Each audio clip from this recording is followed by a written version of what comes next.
కాంచీపురం సమీపంలో తిరుచాతమంగై అనే ఒక పుణ్యక్షేత్రం ఉంది. ఆ పుణ్యక్షేత్రంలో ఒక వ్యవసాయదారుల కుటుంబంలో సాకియ నాయనార్ జన్మించారు.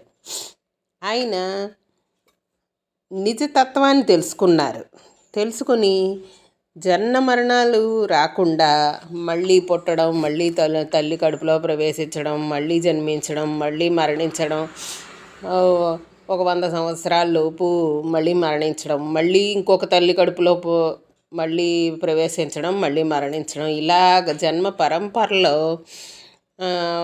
రావడం ఆయనకి ఇష్టం లేదు. దాంతో ఇంకా జన్మ మరణాలు లేకుండా మోక్షాన్ని పొందాలి అనే కోరికతో ఆయన ఈ జన్మలోనే ఇదే ఆఖరి జన్మని చేసుకుందాము అని చెప్పి ఆయన ఈ జన్మల నుంచి విముక్తి పొందుదాము అని చెప్పి సత్ప్రవర్తనతో జీవనం కొనసాగిస్తున్నారు. ఎక్కడా కూడా ఏ విధమైన తప్పు జరగకుండా అలాగ జీవితాన్ని ఆయన కొనసాగిస్తున్నారు. మళ్ళీ పుణ్యం చేసినా పాపం చేసినా అనుభవించడానికి మళ్ళీ జన్మ వస్తుంది.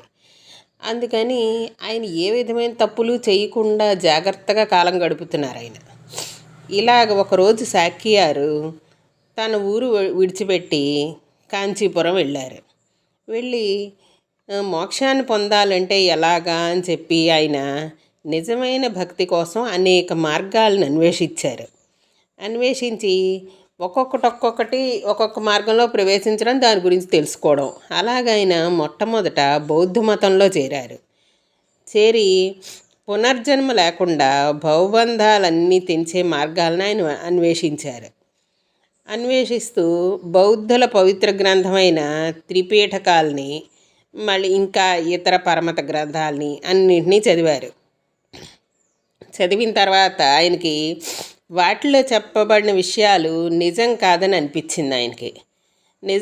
అనిపించిన తర్వాత ఆయన శివానుగ్రహం వల్ల శైవ మార్గం యొక్క ఔన్నత్యాన్ని తెలుసుకుని ఎటువంటి పరిస్థితుల్లో ఉన్నా, ఏ వేషంలో ఉన్నా శాశ్వతమైన కీర్తి ప్రతిష్టలు విరాజిల్లే పరమేశ్వరుడు దివ్య చరణాలను మాత్రం విస్మరించకుండా ఉండడమే నిజమైన భక్తి అని తెలుసుకుని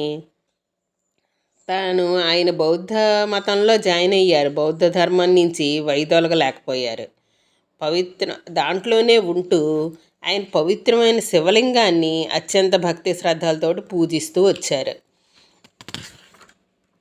అలాగా ఈయనకి అన్ని గ్రంథాలు చదివిన తర్వాత ఆఖరికి అర్థమైంది, శివుణ్ణి పూజించడమే మనం మోక్షాన్ని పొందాలంటే శివ మార్గాన్ని అనుసరించడమే మంచిది అని చెప్పి ఆయనకు అర్థమైన ఆయన రోజు శివుణ్ణి భక్తిగా పూజించడం ప్రారంభించారు. ఈ సాకియారు ఏం చేసేవారు, ప్రతిరోజు శివలింగాన్ని దర్శనం చేసుకుని నమస్కరించుకున్న తర్వాతనే రోజు భోజనం చేసేవారు. అది ఒక నియమంగా పెట్టుకున్నారు. ఆయన ఒక ప్రదేశంలో ఒక శక్తివంతంగా ఉన్న ఒక శివలింగం కనిపించేసరికి ఆయన హృదయం అంతా ఉప్పొంగిపోతుంది సంతోషంతో. ఆయనకి ఏ విధంగా పూజించాలో తెలియలేదు శివుణ్ణి. అప్పుడు పక్కనే ఒక రాయి పడి ఉంటే ఆ రాయిని తీసుకుని మనస్సులో దాన్ని పుష్పంగా భావించి ఆ శివలింగం పైన వేశారు.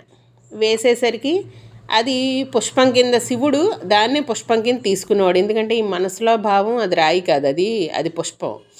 అందుకని ఆయన ఓ రాయి తీసుకుని శివుడి మీద వేస్తే అది శివుడు పుష్పం వేసినట్టుగా భావించి ఆయన పుష్పం కింద తీసుకునేవాడు. ఈయన రాయి వేసేవారు, అది పుష్పం కింద శివుడు తీసుకునేవాడు. ఈయన మనసులో భావం పుష్పం కిందే, అది రాయి కింద కాదు. సాకియార్ మనసులో భావం, అందుకని శివుడు అలాగే తీసుకునేవాడు. సాకియారు ఈ ప్రేమతో చేసిన ఈ పూజకి పరమేశ్వరుడు చిన్నపిల్లలు ఎలాంటి పని చేసినా కూడా తండ్రి ఎలా అయితే ఆదరిస్తాడో అలాగే ఈ సాకియార్ రాయి విసిరిన పరమేశ్వరుడు దాన్ని ప్రేమతోటి పువ్వులాగే స్వీకరించేవారు. ఇలాగా పరమేశ్వరుడి మీద రాయి ఇసరాలనే తలంపు కూడా ఈ సాకియార్లో కలగడానికి పరమేశ్వరుడు అనుగ్రహమే కారణమని ఆయన భావించారు. అందుకని రోజు ఆయన క్రమం తప్పకుండా ఈ కైంకర్యాన్ని రోజు చేస్తూ ఉండేవారు. వెళ్ళేవారు, ఒక రాయి శివుడి మీద వేసి వస్తూ ఉండేవారు. శివుడు దాన్ని పుష్పం కింద స్వీకరిస్తూ ఉండేవారు. ఇది రోజు చేస్తూ ఉండేవారు అలా నియమంగాను. అది చేసి వచ్చిన తర్వాతే భోజనం చేసేవారు ఆయన. ఇలాంటి వినూత్నమైన పూజకి ఎలాంటి అడ్డంకులు లేకుండా కొనసాగించాలని ఆయన తన బౌద్ధ భిక్షు వేషాన్ని వదలకుండా అన్నీ కూడా పరమేశ్వరుడు అనుగ్రహంతోనే నడుస్తోంది ఇలాగా అనుకున్నారు. వేషమేమో బౌద్ధ భిక్షు వేషంలో అలా ఉండేవారు, డ్రెస్ అంతాను.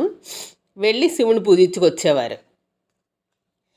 అలా ఉండేసరికి మనస్సులో మాత్రం శివభక్తి, పైకి వేషం బౌద్ధ భిక్షు వేషం, వేసేది రాయి, అదేమో శివుడికి చేరేది పుష్పం కింద. ఇలాగ చేస్తున్నారు సాకి నాయనార్ పూజ. వేటగాడైన కన్నప్ప నాయనారు చెప్పుతోటి ఎలాగ శివుడి మీద ఉన్న పువ్వులు, మారేడు దళాలు అవన్నీ పక్కకి తోసేసేవారు ఆయన చెప్పు కాలుతోటి, అలాగే ఈ సాకి నాయనార్ చేసిన పూజను కూడా మిగిలిన వాళ్ళకి, మిగిలిన మనుషులకి ఎలా కనిపిస్తోంది, ఈయన శివుడి మీద రాయి వేస్తున్నట్టుగానే కనిపిస్తోంది. వేటగాడైన కన్నప్ప కూడా కాలు చెప్పుతోటి తుడిస్తే అది శివుడికి ఆయన మామూలుగా తన మీద ఉన్న పువ్వులు ఆకులు అన్నీ తీసేసి ఈయన మళ్ళీ కొత్తగా పూజ చేస్తున్నట్టే అనిపించింది. నోటితోటి నీళ్ళు తీసుకొచ్చారు, చేతితోటి మాంసం తీసుకొచ్చారు, తలలో పువ్వులు ఆకులు తలలో పెట్టుకుని తీసుకొచ్చారు భక్త కన్నప్ప. అదంతా శివుడు అంగీకరించాడు భక్తితోటి. నా భక్తుడు నాకు ఈ విధంగా పూజ చేస్తున్నాడు ఎంతో భక్తితోటని. కానీ మిగిలిన వాళ్ళకి అలా కనిపించదు కదా. ఆయన చెప్పు కాలుతోటి శివలింగం మీద ఆకులు పువ్వులు తుడిచేస్తున్నట్టే కనిపిస్తుంది మిగిలిన వాళ్ళ మనుషులందరికీ. అలాగే ఈ సాకి నాయనార్ చేసిన పూజను అంగీకరించిన వారు దాన్ని రాయి అని అనుకునేవారు. కానీ పరమేశ్వరుడు మాత్రం ఆ రాయిని పుష్పంగానే స్వీకరించేవారు. అలా కొన్ని రోజులు గడిచిన తర్వాత ఒకరోజు ఈ సాకి నాయనారు తన నియమాన్ని మర్చిపోయి, ఆ వేళ ఎందుకో ఆయన నియమాన్ని మర్చిపోయి అన్నం తినడానికి కూర్చున్న తర్వాత అప్పుడు ఆయనకి గుర్తొచ్చింది. అన్నం దగ్గర కూర్చున్న తర్వాత గుర్తొచ్చింది, అయ్యో ఈవేళ పరమేశ్వరుడి పైన రాయిని వేసి నేను పూజించడం మర్చిపోయానని గుర్తొచ్చి ఆయన అన్నం తినకుండా పైకి లేచి ఉప్పొంగుతున్న భక్తిభావంతో గబగబా వెళ్ళిపోయి శివుడి దగ్గరికి వెళ్ళిపోయి ఓ రాయి తీసుకుని నియమం ప్రకారం పరమేశ్వరుడి పైన ఆ రాయిని వేసేసరికి అన్నం కూడా తినకుండా ఈ రాయి విసరడానికి వచ్చిన ఈ సాకి నాయనారు ప్రేమను చూసి, భక్తిని చూసి పరమేశ్వరుడు కరుణాకటాక్షాలతోటి సాకి నాయనార్ ముందు ఉమాదేవి సహితంగా ఆయన ప్రత్యక్షమయ్యారు. వృషభారూఢులైన ఈ పార్వతీ పరమేశ్వరులను దర్శించుకున్న ఈ సాకి నాయనారు వాళ్ళకి సాష్టాంగ నమస్కారం చేశారు. కరుణాహృదయుడైన పరమేశ్వరుడు ఈ సాకి నాయనార్కి తన శివలోకాన్ని అనుగ్రహించారు. ఈ విధంగా ఈ సాకి నాయనారు శివలోకాన్ని పొందారు. ఈయన 33వ నాయనారు. ఈయన పేరు సాకి నాయనారు. రేపు 34 సిరప్పులి నాయనార్ కథ చెప్పుకుందాము. ఈ నాయనార్ల కథల్లో మనకు అర్థమయ్యేది ఏంటంటే, వాళ్ళు పరమభక్తితోటి ఏది చేసినా కూడా శివుడు కన్న తండ్రిలాగా ఆయన వీళ్ళు చేసేది ఇప్పుడు ఈయన రాయి వేస్తున్నారు శివుడి మీద. మనందరికీ అది రాయి కిందే కనిపిస్తుంది. కానీ ఆయన మనసులో పుష్పం కింద దాన్ని భావించి రాయిని వేస్తున్నారంటే ఆయన రాయి వేస్తున్నా అన్న భావం ఆ సాకి నాయనార్కి లేదు, శివుడికి లేదు. ఈయన మనసులో ఉన్న భావాన్ని బట్టి శివుడు కూడా దాన్ని పుష్పంగానే తీసుకున్నాడు. అలాగే నిన్నటి నాయనార్ చూసాం, ఆయన జోదంలో డబ్బులు సంపాదించి శివభక్తులకి భోజనం పెడుతూ ఉండేవారు. ఎందుకంటే శివభక్తులకి భోజనం పెట్టాలి కాబట్టి జోదం ఆడేవారు డబ్బులు సంపాదించడం కోసం.